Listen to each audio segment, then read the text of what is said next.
여러분 오늘도 잘 견디고 계십니까? 뉴스파이터 김명준입니다. 아직도 파벌, 성범죄, 폭력, 욕설 모두가 21세기를 사는데 체육계만 철기 시대인가요? 네, 하필 왜 철기 시대냐고요? 얼굴에 철판들을 깔았으니까요. 안 때렸다 주장, 난 몰랐다 감독, 어디 있는지 모르는 팀 닥터. 철인 3종 경기가 아니라 철면피 3종 경기입니다. 7월 7일 화요일 뉴스파이터, 잠시 뒤에 이 사건 집중적으로 다뤄보도록 하겠습니다. 학부모와 운동 코치가 같이 법정에 섰다는데 뭔가 다툼이 있었던 걸까요? 손정혜 변호사님. 네, 지난해 6월에 남편이 아들을 가르치는 운동 코치를 이제 고소를 하게 됩니다. 아하. 내용은 내 허락 없이 별거 중인 아내가 사는 집에 비밀번호를 열고 누르고 들어와서 침입했다. 그리고 잠을 자는 것은 내 허락이 없이 침입한 거라고 이제 주장을 하면서 이제 수사가 개시가 됐고요. 네. 검찰에서는 이 운동 코치를 기소를 했습니다. 아하. 일단은 상황은 심상치 않게 흘러갔던 상황이에요. 여기에 해당 코치는 뭐라고 얘기를 하고 있을까요? 안진용 기자님. 네, 이 아이의 엄마와 내연 관계는 아니고, 그리고 본인은 이 아이의 운동 코치로서 허락을 받고 들어간 거라고 이런 주장을 반박했습니다. 네.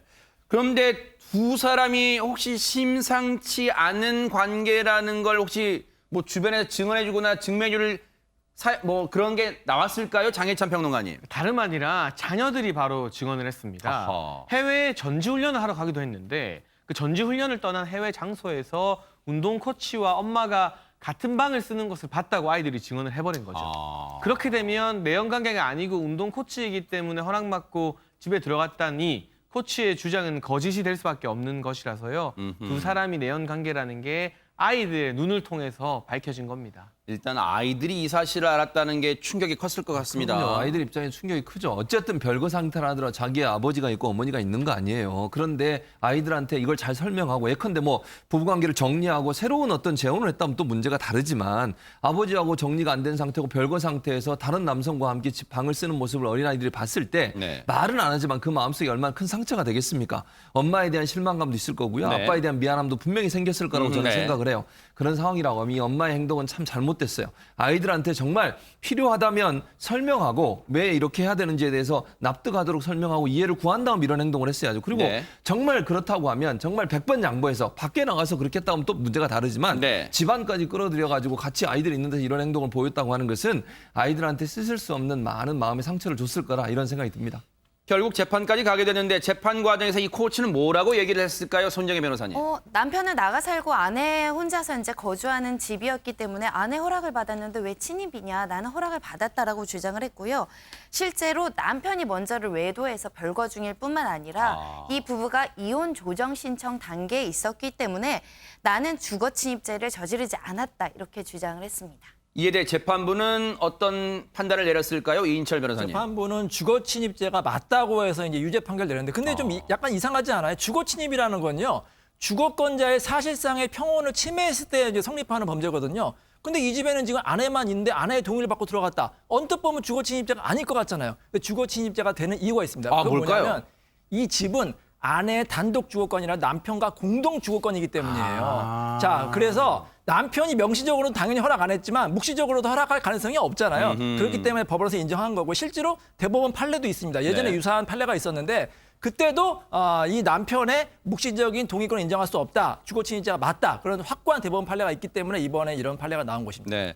재판부는 벌금을 선고했다면서 그 형량이 얼마나 됩니까? 벌금 300만 원이 선고가 됐습니다. 재판부가 양형 사유로는 이미 그러니까 조정 절차에서 이혼을 합의를 했고, 그리고 이 정 씨가 다른 강력범죄 전력도 없고 벌금형 정도 하나 있다. 다른 전과 없이 살아온 점을 참작해서 벌금형을 내렸습니다. 이인철 변호사님, 간통죄가 사라졌다는 점에서 이 사건에 대해서도 주거 침입죄밖에 물을 수 없는 거예요? 그렇죠. 주거 침입죄밖에 물을 수가 없고 만약에 집안에 안 들어왔으면 주거 침입죄를 물을 수가 없습니다. 아하. 형사처벌은 어렵고 그 경우에도 이 민사적인 위자료 청구는 가능하거든요. 증거를 확보해서 이 남자에게 위자료 청구도 할 수가 있습니다. 어쨌든 그 아이들이 받았을 충격이 정말 오래 가면 어떡하나 하는 그런 걱정도 좀 해봅니다. 지금 대한민국 미래사절단 지금 이제는 국제결혼으로 클래스가 다르게 대륙을 넘나드는 사람이 있다고 합니다. 대체 누굴까요? 장혜찬 평론가님. 네, 바로 배우 함소원 씨인데요. 아하. 함소원 씨 같은 경우는 1997년 미스 코리아 태평양에 입상하면서 연예계 활동을 시작했습니다. 그런데 정작 이제 꽃을 피운 건 2008년에 우연히 한중 문화 교류 행사에 참석하면서 중국 활동을 시작하게 됐는데 중국에서 대륙의 여신이란 타이틀이 붙으면서 그야말로 국내 인기를 초월할 정도로 전성기를 누렸었죠. 네. 그리고 2018년에 남편 진아 씨를 만났는데 네. 두 사람의 나이 차이가 무려 18살이라고 합니다. 그러니까 진아 씨가 18살 더 어린 네. 연상연하 커플인데요. 아하. 그의 결혼에서 딸 혜정양을 얻으면서 좀 중국과 한국 양국이 주목하는 연상연하 커플로 지금은 제2의 전성기를 누리고 있습니다. 아하. 손정혜 변호사님, 남편분은 그러면 중국 분이신가요? 중국에서 이제 사업을 한다라고 알려지고 있는데 저는 관심 갖는 게 두 분의 나이 차예요. 네. 18살이나 연하라고 하십니다. 우리가 보통은 연한 커플도 요즘 굉장히 많긴 하지만 네. 18살 차이는 굉장히 두 분이 천생연분이다 이런 이야기를 할 정도로 이 나이 차이를 극복하신 것도 굉장히 훌륭하시다라고 보는데 네. 시어머니랑 그래서 13살 차이밖에 안 나신다는 거예요. 시어머니랑 그래서 알콩달콩 티격태격하면서도 그렇게 친구처럼 잘 지내나 싶을 정도인데 네. 두 분이 어떻게 만났는지를 봤더니 네. 함소원 씨 친구가 한소원 씨 사진을 SNS에 올린 걸 진아 씨가 봤다는 거예요. 나 이 여자한테 너무 관심이 있다. 그래서 만났는데 자기가 막 살아온 이야기를 많이 하더니 마지막에 결혼하자고 했다라는 거예요. 한눈에 반하지 않았을까 생각이 드는데 그래서 어느 날 함소원 씨가 한 달 정도 교제를 하다가 솔직히 나는 너랑 결혼을 못 하겠다. 왜냐하면 나는 나이가 너무 많고 한국에서 연예인이기 때문에 진아 너랑 결혼 못 하겠다. 이렇게 얘기를 했더니 한동안 연락이 없었는데 아하. 이틀 뒤 이제 덥수룩하고 밥도 못 먹은 몰골로 이제 영상 통화를 하더니 네. 우리 빨리 결혼하고 아이 낳고 살자 이렇게 이야기를 해서 굉장히 빠르게 이제 초스피드로 결혼까지 결정을 했다라는 거고요. 두 분은 여러 개를 넘었어요. 18살 차이라는 걸 네. 극복을 했죠. 국경을 넘었습니다. 대단한 그러네. 커플입니다. 네. 영상 통화로 급한 마음에 프로포즈를 한 셈이 됐는데 함소은 씨한테 그래서 일각에서는 전생에 나라를 구한 거 아니야라는 얘기도 나온다는데 그런데 이뿐만이 아니라면서요, 안진영 기자님. 네, 18살 연하에다가 이 진화 씨가 20만 명이 넘는 SNS 팔로워를 보유하고 있는 스타이기도 하거든요. 근데 그것뿐만 아니라 진화 씨 집안이 대단한 재력가입니다. 아하. 예를 들어서 진화 씨의 부모님이 하얼빈에 10만 평 내외의 대규모 농장을 소유하고 있고요. 네. 그리고 그 크기가 이제 축구장 5개 크기가 넘고 벼농사, 옥수 농자를 등을 짓는데 네. 이 또 중국 광저우에서는 의류 공장을 운영을 합니다. 그래서 이 너무 크다 보니까 여의도의 30배 정도에서 진화 씨가 중국에서 이 농장을 헬기를 타고 보면서 관리를 한다고 해요. 그런데 함소원 씨는 이런 얘기에 대해서 어떻게 말을 하냐면요. 남편이 막 소문난 것처럼 엄청난 재벌은 아니다. 그냥 남편 나이에 비해서 좀 많을 뿐이라고 하는데 이게 겸손한 얘기인지 자랑인지는 약간 좀 헷갈립니다. 네. 이 제가 배가 아파온 거 보니까 자랑은 맞는 것 같아요. 네네. 네. 게다가 그러면은 이렇게 나이 차가 많이 나니까는 시어머니가 조금은 반대하지 않았을까 싶기도 한데 네. 시어머니와의 나이 차는요 13살. 네. 그러니까 진화 씨와 함소원 씨의 나이 차보다도 더 적습니다. 네. 그런데 지금 방송에 함께 출연 중인데 오히려 진화 씨와 함소원 씨가 싸우면은요 시어머니가 함소원 씨 편을 들어주는 걸 많이 볼 수 있는데 그만큼 말이 잘 통하는 사이라고 하고 이렇게 결혼이 아니라 밖에서 만났으면은 언니나 다름없다라고 함소원 씨가 재밌게 얘기를 건네기도 네. 했습니다. 함소원 씨와 중국인 시어머니의 이 고부 케미 과연 어떨지 한번 영상으로 만나보시고 이어가 보도록 하겠습니다. 조만간 저희 어머니하고 저하고 심여 자매라고 예 트로트 저희가 듀엣을 지금 결성을 했어요.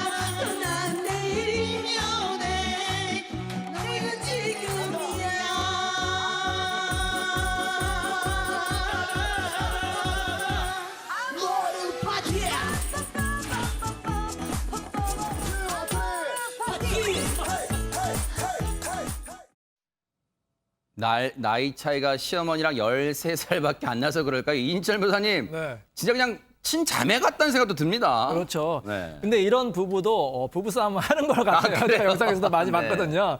왜 싸우느냐? 네. 이 경제적인 문제로 싸웠다고 합니다. 이 남편이 재력가고 또 돈 씀씀이가 크대요. 그리고 돈을 쓰면 막 기분이 좋아진다고 합니다. 근데 함소원 씨는 반대로 돈을 쓰면 기분이 나빠질 정도로 굉장히 알뜰한 성격이거든요. 그래서 경제권을 다 직접 관리하는데 네. 처음에 남편한테 용돈을 단 50만 원만 줬대요. 그러니까 남편이 참을 수가 있겠습니까? 그것 때문에 1년 동안 진짜 막 싸웠거든요. 그래서 합의한 게 용돈을 월 100만 원씩 주기로 했다고 합니다. 네. 야, 근데 어쨌든 그만큼 함소원 씨는 부잣집에 시집 갔다고 펑펑 쓰는 그렇게 살지는 않겠다고 스스로 다짐을 하고 있는 것 같아요. 최진범 교수님. 네. 진짜로 이런 모습은 바람직한 모습 같아요. 내가 부잣집 갔다고 막 쓰고 그러진 않고. 그러니까 네. 그 함소원 씨가 어려서부터 이게 이제 근검 전략을 우리가 얘기하잖아요. 그런 근검 전략의 어떤 생활 태도가 몸에 익숙해 있는 거예요. 왜냐하면 그렇게 될 수밖에 없어요. 자기가 어렸을 때 너무너무 힘들고 어렵고 가난하게 살았던 거예요. 아, 그래요? 그러니까 본인이요. 뭐라고 얘기하냐면 본인이 카드 쓰는 게 한 달에 얼마 썼냐면 30만 원 썼대요. 아까 뭐 50만 원 준다고 화를 냈다고 그러는데 본인 30만 원 쓰는데 당연히 50만 원 좀 더 많이 줬다고 생각할 거 아니에요. 그러니까 함소원 씨가 그 정도로 어렵고 힘들게 살다 보니까 시집 가기 전까지만 해도 30만 원 쓸 정도로 어려웠고 중학교 때부터 어떻게 하면 돈을 벌 수 있을까 이 생각밖에 안 왔다요. 왜냐면 어린 시절 가난 때문에 돈에 집착할 수밖에 없었고 돈을 계속 모아야 된다는 생각밖에 없었던 거예요. 네. 그러니까 결국 이 어렸을 때 삶의 모습이 자기가 그렇게 습성화됐고 그 습성화된 것 때문에 결국 돈을 쓰는 것도 본인은 너무너무 무섭고 두렵고 이런 마음이 들 수밖에 없다는 거죠. 네. 중국 가서도 그랬다는 거예요. 중국에 이제 이분이 대학교 1학년 때 미스 코리아가 됐잖아요. 그리고 나서 이제 한참은 또 뜨지를 못했어요. 그러다가 중국에 가서 이제 뜨게 됐는데 중국 가서도 본인이 처음 시도할 때는 이 표현, 그분 표현 그대로 하면 맨땅 헤딩이다. 아무런 배경도 없지. 누가 도와주는 사람 없지. 자기 실력으로 일어서야 되는데 그러다 보니까 어렵고 힘든 생활을 하다 보니 결국 근검 전략이 몸에 배서 결국 이런 태도를 가지게 됐다라고 지금 얘기하고 있습니다. 야, 그냥 저 함소원 씨의 얼굴 그리고 이 활발한 모습 이것만 보면은 어릴 때부터 무슨 큰 고생 안 하고 지금까지 그냥 평탄한 길을 살아온 것 같았는데 다 정말 인생의 굴곡이 있었군요. 그런데 그 얘기를 함소원 씨 얘기 직접 한번 들어보시고 이어가 보도록 하겠습니다. 이제 제가 어렸을 때부터 3남매예요. 그래서 정말로 저희 집이 어떻게 살았냐면 남자 옷을 입었어요. 옷 같은 것도 오빠 옷 언니가 입고 언니가 입으면 제가 물려 입고 그 음식도 오빠는 가장 좋은 거 먹고 난 별로 이렇게 나머지 거 먹고 약간 그랬어요. 그래서 막 참는 게 싫은 거예요. 나도 막 이렇게 막 공주 대접 받고 싶고 막 그런 게 있었는데 그러지 못한 환경에서 자라다 보니까 항상 제가 이제 꿈을 꿨어요. 나를 좀 맞춰주는 사람 만나고 싶다. 그래서 나이가 40이 훌쩍 넘고 엄마가 저한테 얘기했어요. 야, 세상에 그런 남자가 어딨냐. 얼굴이 잘생기고 조건도 좋고 너만 맞춰주고 너만 바라보고 어딨어 그런 남자가. 정말 저도 기다렸는데 겨우 나타났는데 너무나 다행인 게 그 남자가 먼저 결혼하자는 거예요. 엄마의 예언은 틀렸네요. 그 남자가 뿅 나타나긴 했습니다. 그런데 장혜찬 평론가님, 사실 앞서 제가 놀란 게 함소원 씨의 얼굴, 귀티나는 부티나는 얼굴만 보면 정말 별다른 고생 안 하는 것 같은데 실제로 그래서 받은 오해도 있다면서요? 네, 함소원 씨 연예계 데뷔가 이 97년도 미스 코리아 태평양으로 입상하면서라고 말씀드렸잖아요. 네. 그런데 공교롭게도 이 태평양의 서경배 회장과 당시 함소원 씨의 이목구비가 좀 닮은 구석이 있었던 거예요. 그래요? 그러다 보니까 한간에서는 이 함소원 씨가 태평양 회장의 딸이다. 그래서 이 회장의 백으로 미스 코리아가 된 거다. 이런 루머까지 돌 정도로 실제로 또 부티나는 그런 외모를 가지고 있었는데 네. 하지만 본인이 말한 것처럼요. 어려서부터 집안 사정이 정말 어려웠다 하고요. 미스 코리아 나간 것도 대학 첫 학기부터 등록금이 없었는데 이 등록금이라도 한번 벌어보려고 미스 코리아 나갔었다고 합니다. 어린 시절에는 뭐 먹을 게 없어서 이 동네 구멍가게에서 라면을 외상으로 이제 사서 끓여 먹다가 삼남매가 갑자기 전기가 끊어져서 울기도 했다고 하고 네. 비가 오면 또 비가 들어차는 그런 집에도 살았었다고 하는데 네. 그래서 평소에 이렇게 절약하는 그런 모습들이 요즘 이 가족 예능에도 자연스럽게 묻어나는 것 같습니다. 네. 앞서 서경배 회장과 같이 있는 사진 좀 보여주세요. 그냥 지금은 이제 루머였다는 게 이제 판명 났으니까 그냥 우리가 가벼운 마음으로 볼게요. 진짜로 최진봉 교수님 이목구비가 좀 비슷합니까? 좀 비슷해 보여요. 그냥 이렇게 보면. 아, 눈매 쪽, 눈이 네. 이렇게. 네. 그렇죠. 아. 얼굴 형태도 제가 볼 때 가름하게 이렇게 그 내려오는 부분도 제가 미간이 볼때 약간 이렇게 비슷하게 모아진 맞습니다. 것과. 아, 그런 부분 네. 비슷하게 보이는데요. 그래서 그렇게 앞서 이제 저희가 놀라웠던 게 어릴 때 정말로 힘들게 뭐 살았던 거. 그게 몸에 배웠던 것 같아요. 그래서 짠소원이란 별명도 붙었다면서요. 붙었어요. 어떻게 사는지 한번 소개해 드릴 테니까 네. 한번 생각해 보세요. 이 정도로 살 수 있는지. 첫째, 머리를 스스로 혼자 자릅니다. 머리카락을 혼자 자르는 게 가능할까요? 아니, 저는 놀랐어요. 뉴스파이터 함소원 씨. 황당 영상에 주로 나오는 그러니까요. 거잖아요. 네. 근데 함소원 씨는 정말 본인이 직접 본인의 머리를 자른다고 하고요. 아하. 머리카락을 자른다고 하고 두 번째는 염색도 본인이 한대요. 아하. 그러니까 보통은 연예인 좀 되고 이러면 네. 다 이렇게 어디 가서 하잖아요. 근데 그것도 놀랐고 네. 카드를 거의 사용 안 하고 현금만 사용해요. 그러니까 카드를 사용하게 되면 이게 소비가 좀 늘어나잖아요. 왜냐하면 계산 안 하고 막 쓰다 보니까. 그런데 네. 카드를 사용 안 하고 현금으로 사용하다 보니까 돈을 좀 절약하게 되고 네. 또 놀라운 게 낮에는 절대 불을 안 켠대요. 그러니까 낮에는 불을 안 이거 켜고요. 가능한 게 레알인가 레알? 샤워도요. 네. 일반 보통 이제 바디 클렌저라 그래서 샤워할 때 거품 나는 걸 쓰잖아요. 네. 안 씁니다. 얼굴에만 쓴대요. 얼굴에만 쓰고 물로만 샤워를 한다고 하고요. 아. 이거 13년간 제가 직접 머리 손질했다고 말씀드렸고 그다음에 네. 스타킹 구멍이 나잖아요. 그럼 바꾸지 않고 바느질해서 제 너무 저건 전설로 만들기에 말하게 한 거 아니에요? 구멍난 스타킹을 바느질해서 재사용. 혹시 손정혜 변호사님 구멍난 스타킹 바느질해서 재사용 가능합니까? 어려워요. 왜냐하면 바느질하다 옆에 또 코 나가면 쭉 나가는데 되게 신기하시네요. 함소원 씨가 저렇게 절약형인지는 몰랐습니다. 진짜로 이 항목을 보면서도 눈과 귀를 의심할 정도 정말로 짠소원이라는 별명처럼 살았다고 하는데 이에 대해서 정말로 어떤 얘기를 더 추가적으로 하고 있는지 함소원 씨 얘기 한번 들어보시고 이어가 보도록 하겠습니다. 저는 제가 짠순이라고 생각을 하고 산 적이 사실은 없습니다. 뭐 쌀을 안 산다거나 뭐 먹는 걸 안 산다거나 그런 거 아니에요. 좀 이렇게 절약하자는 거죠. 사실 어제도 남편이랑 약간 사소한 다툼이 있었는데 그게 뭐였냐면 남편이 오븐에 고구마를 5개 구웠습니다. 제가 얘기했어요. 뭐하러 5개를 굽냐. 어차피 오늘 먹은 2개밖에 안 되는데. 완전 안 쓰는 게 아니라 딱 맞게. 낭비하지 말게. 얘 불이 좀 나면 부풀 난 거 좀 띄어서 입어도 되고요. 여기 짠스팅은 아닙니다. 저 쓸 때 써요. 게임을 주 맡고 있는 컴퓨터 157만 원 제가 샀어요. 이렇게 씁니다. 쓸 때 쓰지 않습니다, 정말. 쓸 때 쓴다. 지금 컴퓨터 157만 원. 본인이 쏴줬대요. 본인이 쐈답니다. 그런데 그러면 이거 말고 평소에는 함소원 씨가 대체 어디에 혹시 돈을 쓰는 걸까요? 안진용 기자님. 큰 손입니다. 따지고 보면요. 재테크에 돈을 써요. 함소원 씨가 지금 부동산 5채를 갖고 있습니다. 어허. 아파트 2채, 빌라 2채, 전원주택 1채. 그중에서 한 아파트 1채는 방배동에 있고요. 나머지는 경기도권에 있는데 아, 5채가 다 한국에 있어요? 아, 예, 네. 실제로 제가 함소원 씨랑 일주일에 한 번씩 정도 보거든요. 방송을 아, 같이 아, 해서. 그래요? 네. 근데 아까 말씀하신 대로 정말 검소해요. 옷도 20년 전 옷을 리폼해서 다시 입고요.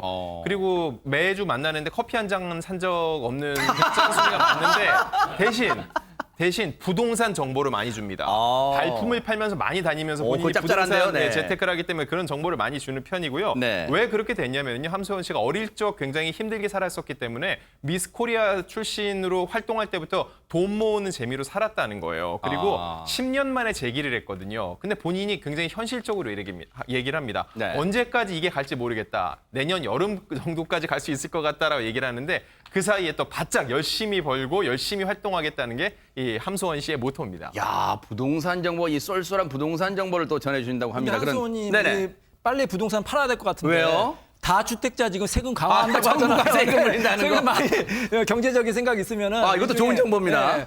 똘똘한 한두 채 남기고 팔아야 될 것 같습니다. 네. 그런데 지금까지만 보면 이미 다 가진 것 같은 함소원 씨. 그런데 소원이 딱 하나 있답니다. 손정혜 변호사님. 뭘까요? 오래 살고 싶다라는 거예요. 얼마 전에 100세 만기 보험도 들었다는 거예요. 오. 100세까지 살아서 수혜자는 나인 거죠.